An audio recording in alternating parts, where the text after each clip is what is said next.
Assalamualaikum warahmatullahi wabarakatuh. Alhamdulillahi rabbil alamin wa bihi nasta'in ala muridiwaddin wassalatu wassalamu anbiya'i wal mursalin sayyidina habibina Muhammadin wa ala alihi wa sahbihi ajma'in. Nama Khairul Syah, NIM 5305020034, Prodi Akidah dan Filsafat Islam, mata kuliah Filsafat Bahasa. Saya di sini akan mempresentasikan hasil kelompok 6 makalah kami yang berjudul Pokok-pokok Pemikiran Wittgenstein dan Filsafat Bahasa Sehari-hari, Fakultas Usuluddin Adab dan Humaniora Islam, Universitas UIN Salatiga atau Universitas Islam Negeri UIN Salatiga. Dosen pengampu yang terhormat Bapak Nur Hamid M. Hum selaku dosen pengampu Filsafat Bahasa. Pokok-pokok pemikiran Wittgenstein dan Filsafat Bahasa. Biografi Wittgenstein 1889 sampai 1951. Wittgenstein dilahirkan di Wina pada tanggal 26 April 1989 sebagai anak bungsu dari 8 bersaudara. Ayahnya seseorang keturunan Yahudi namun memeluk agama Protestan dan ibunya beragama Katolik. Profesi ayahnya sebagai insinyur agama Protestan atau insinyur yang memimpin sebuah industri baja terkenal. Keluarga ini memiliki bakat dalam hal musik dan menjadi pusat musik di Wina karena sering diujungi dan oleh musisi terkenal, salah satunya Johannes Brahms. Bakat ini juga tertular dalam kehidupan pribadi Wittgenstein dan berpengaruh juga dalam karya-karya filosofisnya. Tahun 1906 salah satunya ia mulai belajar di Sekolah Teknik Berlin, Sekolah Tinggi Teknik Berlin. Kemudian pada tahun 1908 ia melanjutkan studi teknik di Manchester.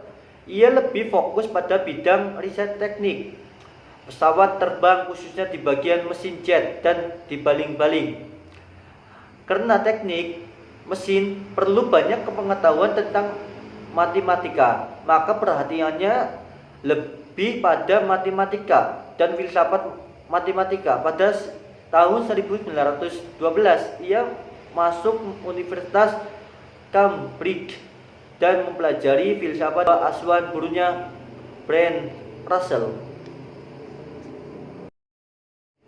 Bertrand Russell merupakan guru Wittgenstein dan keduanya berkolaborasi secara intelektual, melahirkan pemikiran kritis di bidang analitis sebagai revolusi melawan idealisme.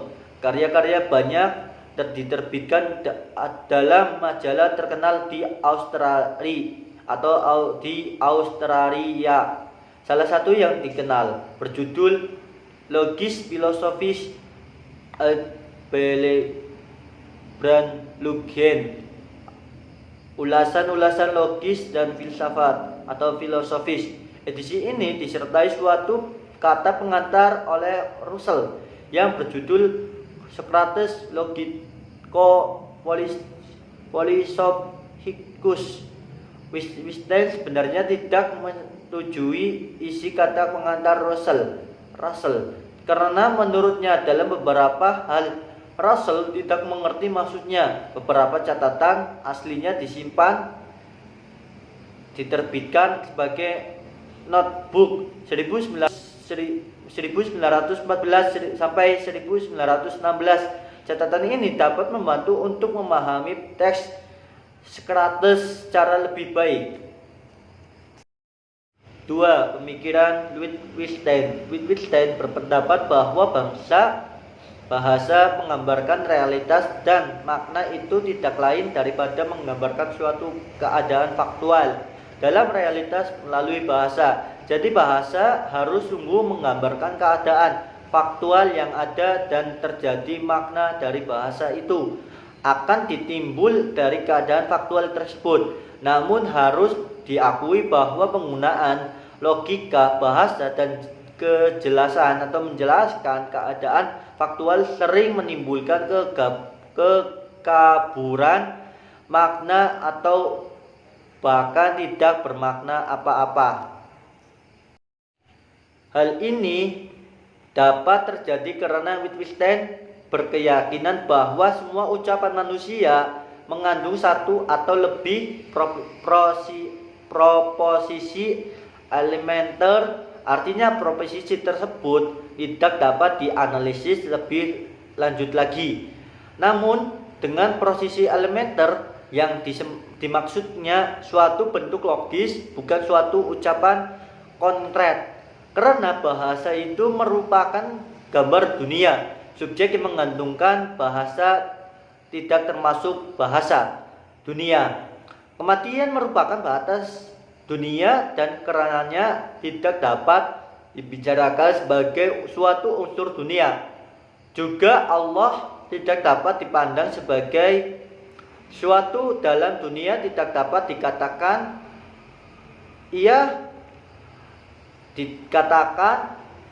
pula Allah itu menyatakan diri dalam dunia yang paling paradoksal. Ia lebih mendapat Wittgenstein bahwa bahasa tidak bias bicara tentang diri sendiri. Bahasa mencerminkan dunia, tetapi suatu cermin tidak memantulkan dirinya sendiri. Karena itu Wittgenstein berkesimpulan bahwa orang yang mengerti Strauss-Kahn mengakui bahwa ucapan-ucapan di dalamnya tidak bermakna. Fakta bahwa sangat banyak lalu lintas bahasa dalam kehidupan nyata sehari-hari yang menghasilkan makna-makna yang sangat beragam bahkan terhadap satu kata atau prosesi, memperlihatkan betapa bahasa logika tidak mampu menjawab keinginan dasar filsafat analitika untuk mengatasikan atau menggentaskan keracunan makna bahasa. Batu pondasi filsafat bahasa sehari-hari ini menganut prinsip bahwa makna kata ditentukan oleh penggunanya. Jika filsafat bahasa logika mengidealkan ketunggalkan makna dalam suatu kata dan prosesi uniformitas, sementara fakta keseharian memperlihatkan begitu banyak ragam makna yang muncul secara nyata, maka wajarlah kalau lahirnya filsafat bahasa biasa disebut luas untuk menjelaskan persoalan keberagaman makna bahasa itu, poliformitas. Wittgenstein menyadari bahwa kelemahan mendasarkan bahasa logika, ia tidak mampu menyentuh seluruh realitas yang tampaknya nyata dalam kehidupan sehari-hari. Wittgenstein mengalihkan perhatiannya pada keanekaragaman bahasa biasa dan cara penggunaannya yang memproduksi keragaman makna nyata. Jika dibandingkan dengan masa Wittgenstein 1, era Wittgenstein 2 berubah haluan dalam prinsip sekaligus. Pertama, bahwa bahasa dipakai hanya untuk satu tujuan saja, yakni menetapkan keagamaan keadaan faktual state of affairs. Pemikiran Wittgenstein periode pertama ini dengan kekuatan mempengaruhi paham positivisme logis suatu kelompok ilmuwan positif yang berpusat di Wina. Teori gambar dan logika bahasa digunakan sebagai dasar prinsip verifikasi dalam pengetahuan yang sampai saat ini masih besar pengaruhnya di seluruh dunia. Pemikiran Wittgenstein periode kedua, philosophical investigation tidak mendasarkan pada logika. Saat ini membesarkan pengaruhnya seluruh dunia pemikiran Wittgenstein II. Mendasarkan pemikiran pada satu bahasa ideal yang memenuhi syarat logika, pemikiran periode kedua justru mendasarkan pada bahasa biasa yang bersifat beraneka-ragaman atau beraneka ragam. Wittgenstein secara logika bahasa, pada suatu bahasa biasa yang dipakai manusia dalam kehidupan sehari-hari. Jika pada periode pertama Wittgenstein mendasarkan pemikiran pada suatu bahasa ideal yang memenuhi syarat logika, pemikiran periode kedua justru mendasarkan pada bahasa yang biasa bersifat beraneka ragam. Wittgenstein berkesimpulan bahwa makna sebuah kata adalah penggunaannya dalam kalimat. Wittgenstein berkesimpulan bahwa makna sebuah kata adalah penggunaannya dalam kalimat. Makna sebuah kalimat adalah penggunaannya dalam bahasa. Dan makna bahasa adalah penggunaannya dalam berbagai konteks kehidupan manusia. Dalam kehidupan manusia, dalam hubungan ini konteksnya penggunaan logika bahasa sebagaimana terdapat dalam Sokrates merupakan satu macam permainan bahasa tersendiri. Dalam pemikiran yang kedua ini Wittgenstein tidak lagi mendasarkan pada bahasa ideal dan logis, tetapi mengembangkan pemikiran tentang pluralitas bahasa dalam kehidupan manusia. Pemikiran filsafat Wittgenstein periode kedua ini berpengaruh terhadap munculnya aliran filsafat bahasa, originari logiti filosofis, dan postmodernisme. Aliran filsafat bahasa ini biasa berkembang di Eropa, terutama di Inggris dan Amerika, serta memiliki pemikiran filsafat yang beraneka ragam berdasarkan sejarah perkembangan linguistik pragmatik. Pemikiran filsafat bahasa inilah yang merupakan inspirasi dikembangkannya pragmatik filsafat analitis. Wittgenstein tersebut relevan bagi pengembangan filsafat bahasa secara logis, dan hakikatnya bahasa terkandung nilai sehingga relevan jika dikembangkan. Aksiologi bahasa yang mendeskripsikan ini nilai bahasa dalam berbagai macam konteks kehidupan manusia.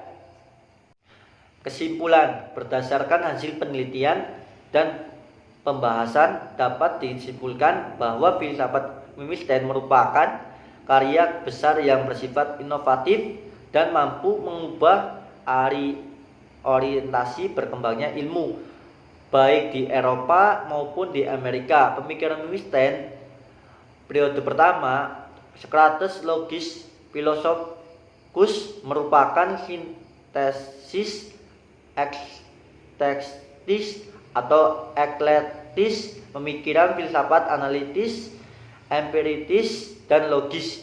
Menurut Wittgenstein, hakikatnya realitas bahasa adalah gambaran realitas dunia empiris. Oleh karena itu, struktur bahasa tersusun atas prosesi dan totalitas. Bahasa merupakan gambaran logis dunia. Kedudukan analitika bahasa dalam filsafat adalah sebagai metode ilmiah untuk mengungkapkan realitas fakta empiris. Hasil pemikiran Wittgenstein itu merupakan dasar epistemologis bagi pengembangan ilmu pengetahuan modern di Wina yang kemudian berkembang di keseluruhan dunia. Pada karyanya yang kedua, Wittgenstein mengembangkan philosophical investigation yang mendasarkan pada sehari-hari, pada kehidupan sehari-hari yang bersifat berbagai konteks kehidupan manusia, yang setiap konteks yang menggunakan tersebut memiliki aturannya masing-masing. Hal ini istilah dengan logisme, prinsip dasar logisme dalam sejarah perkembangan filsafat analitis, merupakan sumber inspirasi paradigmatis bagi perkembangan pragmatik. Berdasarkan hasil penelitian lebih lanjut, pemikiran Wittgenstein periode kedua tersebut relevan. Sekian dari presentasi kami, kurang lebihnya mohon maaf. Billahi taufik wal hidayah. Wassalamualaikum warahmatullahi wabarakatuh.